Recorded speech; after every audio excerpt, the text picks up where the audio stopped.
Hello, mufarere kuseka kwa mwili kumasema na ini. Anzi chikuonesa chatika kwa uri uno kuchitora senge kutamba. Uno kuchitora senge mafanisi. Uno nyaya yetika pano iri kushamisa iri kukacha kama za vazhinji. Pane muchituna.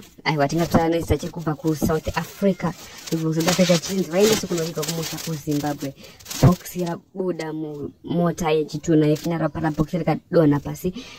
Box para dona pasi vanhu vada kutry kuda kuti vadzosere box vachivhura vaona munhu ari mupenyu vanhu vamhanya kutaura kuno kuvanhu vari papo vari kufona vataura vasati vasvika apo kuti tari kusumudza musoro achibvunza kuti tinanga tiri kupi asi hapana akwanisa kuya achimira tezvinei pane mumwe wevanhu vanga ari zvaitika musaiti tinokuzwa sirapainyari dzakanaka nyaya dzisina kukanikwa straight from factory anova ndiye malaichi akanga akatakura chitunha ichi okay ngatimunzwei zvizere chaitika ndichikuyeso vanhu vawari takangobva kuti tichangobuda mutane wepanze kuna itane tikuba kucape town tichangonobuda ipapo tokata takanzwa gugu kumashure tikati aiwa pamwe pane zvimwe zvisina kumirawo zvakanaka ende sosona malaicha musati avozvisimisa tinongovoona kuti aiwa hakuna munhu anomuka kana chindi apa asi zvaitika muzuva ranhasi aiwa ndakutsikana vanhu vamwari hazvina kumira zvakanaka hazvina kumira mushe panapa ndopadambuka trailer yadambuka paya vanhu vanokushaya kunomisa motenda zvinomuka nechikuru